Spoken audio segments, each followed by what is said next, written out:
Welcome to mummy மசாலாஸ். நம்மளுடைய mummy masala சேனலில் இன்றைக்கி நம்ம கருப்பட்டி கொழுக்கட்டை எப்படி செய்கிறதுன்னு பார்க்கலாம். அதுக்கான இன்க்ரீடியன்ட் என்னன்றதை நம்ம ஃபஸ்ட்டு பார்த்துடலாம்.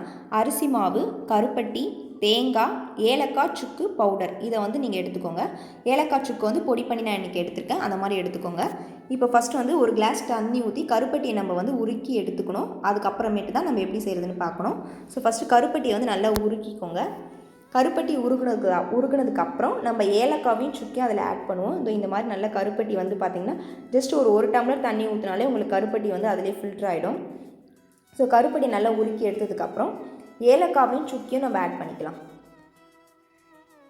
இந்த மாதிரி உங்களுக்கு கருப்பட்டி ஃபுல்லாக கரைஞ்சிருச்சு. இப்போ வந்துட்டு பார்த்திங்கன்னா ஏலக்காய் சுக்கு நான் அதில் ஆட் பண்ணிட்டேன்.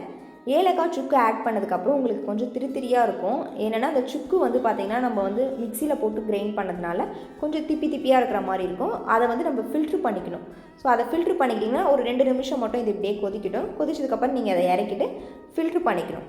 ஏலக்காய் சுக்கு கருப்பட்டி இது எல்லாமே நீங்கள் வந்துட்டு பார்த்திங்கன்னா ஃபில்ட்ரு பண்ணிக்கிட்டிங்கன்னா உங்களுக்கு வந்து அந்த கருப்பட்டியோட பாகு வந்துட்டு உங்களுக்கு நல்லாயிருக்கும்.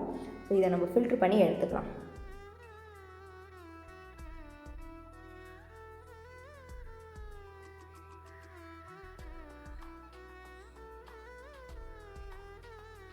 இது நல்லா ஃபில்ட்ரு பண்ணி எடுத்ததுக்கப்புறம்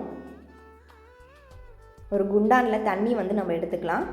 உங்களுக்கு எவ்வளோ அளவு வந்து கொழுக்கட்டை உங்களுக்கு வேணும்னு நினைக்கிறீங்களோ அந்தளவுக்கு நீங்கள் தண்ணி எடுத்துக்கோங்க. நான் வந்துட்டு இன்றைக்கி ஒரு சொம்பு நிறைய தண்ணி ஊற்றிருக்கேன்.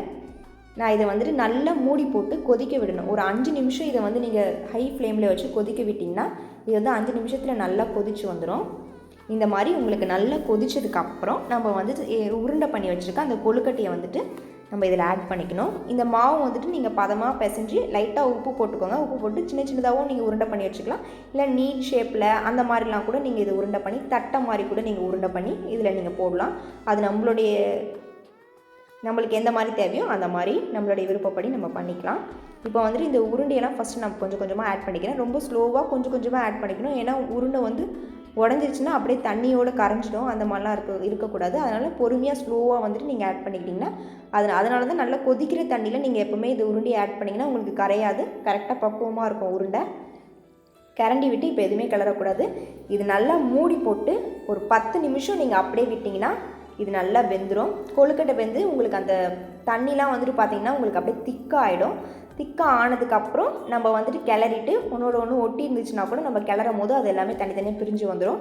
அதை நல்லா கிளறிட்டு அதுக்கப்புறம் நம்ம கரைச்சி வச்சுருக்க பாகை வந்து அதில் ஆட் பண்ணிக்கலாம். இந்த மாதிரி நல்லா கிளறி விட்டுருங்க. கிளறி விட்டு அந்த தண்ணியே வந்து பார்த்திங்கன்னா உங்களுக்கு கலர் மாறிடும். கலர் மாறினதுக்கப்புறம் தான் நம்ம வந்து பாகை வந்து ஆட் பண்ணணும்.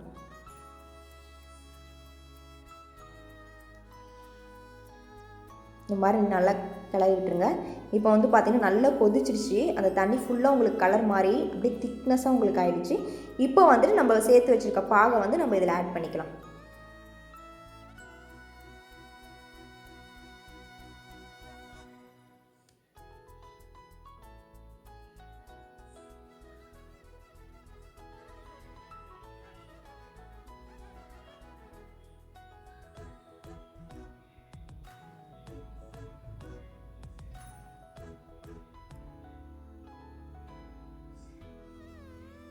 பாகு ஆட் பண்ணுங்க. கொழுக்கட்டை பாருங்கள் எப்படி வந்திருக்குன்னு. கருப்பட்டி சேர்த்துக்கிறது இது ரொம்ப ஹெல்த் பெனிஃபிட் நம்மளுக்கு நிறையா இருக்குது. அதனால் ஒயிட் சுகரும் நாட்டு சர்க்கரையை விட நீங்கள் கருப்பட்டி இல்லைனா வெல்லம் சேர்த்துக்கோங்க. அப்போ தான் டேஸ்ட் வைஸும் நல்லாயிருக்கும், உங்களுக்கு ஆரோக்கியமாகவும் இருக்கும். எந்த ஒரு ஃபுட்டு நம்ம சாப்பிட்டாலும் அதில் ஆரோக்கியமாகவும் இருக்கணும், அதே சமயத்தில் உங்களுக்கு ருசியாகவும் இருக்கணும். அப்போ தான் நம்ம சாப்பிட்ற ஃபுட் எல்லாமே நம்மளுக்கு வந்து நல்லா டைஜஷன் ஆகும். ஸோ இப்போ வந்துட்டு பார்த்திங்கன்னா கடைசியாக நம்ம வந்து தேங்காய் துருவி வச்சுருக்கோம். அந்த தேங்காவை அதில் ஆட் பண்ணிட்டோம்னா நம்மளுடைய கருப்பட்டி கொழுக்கட்டை வந்து ரெடி ஆகிடுச்சு. இதில் வந்துட்டு நீங்கள் பாலும் சேர்க்கலாம்.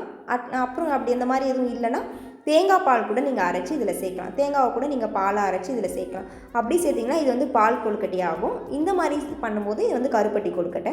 ஸோ இது வந்து ரொம்ப டேஸ்ட் வைஸ் சூப்பராக இருக்கும். ஜஸ்ட் ஒரு 10 மினிட்ஸ் இந்த ரெசிபி வந்து நீங்கள் ரெடி பண்ணிடலாம். இப்போ உங்களுக்கு எந்த அளவுக்கு தேவையோ அந்தளவுக்கு நீங்கள் வந்து தேங்காய் ஆட் பண்ணிக்கோங்க. இந்த மாதிரி கடைசி டைமில் தான் நம்ம தேங்காய் ஆட் பண்ணணும். நீங்கள் இறக்க போகிறதுக்கு 1 செகண்டுக்கு முன்னாடி நீங்கள் தேங்காய் ஆட் பண்ணிட்டீங்க அப்படின்னா உங்களுக்கு டேஸ்ட் நல்லாயிருக்கும். அந்த தேங்காயோட அந்த ஸ்வீட்னஸும் அதில் இறங்கும்போது இன்னும் உங்களுக்கு சூப்பராக இருக்கும். தேங்காவோட அந்த பாகோட கொழுக்கட்டையோடு நீங்கள் எடுத்து சாப்பிடும்போது செம்மையாக இருக்கும். இப்போ வந்து பார்த்திங்கன்னா நம்மளுடைய கருப்பட்டி கொழுக்கட்டை ரெடி ஆகிடுச்சு. இந்த ரெசிப்பியை நீங்கள் எல்லாருக்கும் வந்து செஞ்சு கொடுங்க. உங்கள் வீட்டில் நீங்கள் செஞ்சுட்டு எல்லாருக்குமே இந்த ரெசிபி எப்படி இருக்குன்றதை நீங்கள் டேஸ்ட் பண்ண சொல்லுங்கள். பசங்கள்லாம் கண்டிப்பாக நல்லா சாப்பிடுவாங்க. இந்த வீடியோ உங்களுக்கு பிடிச்சிருந்துச்சுன்னா லைக் பண்ணிக்கோங்க, ஷேர் பண்ணிக்கோங்க, சப்ஸ்கிரைப் பண்ணிக்கோங்க. Thank you so much.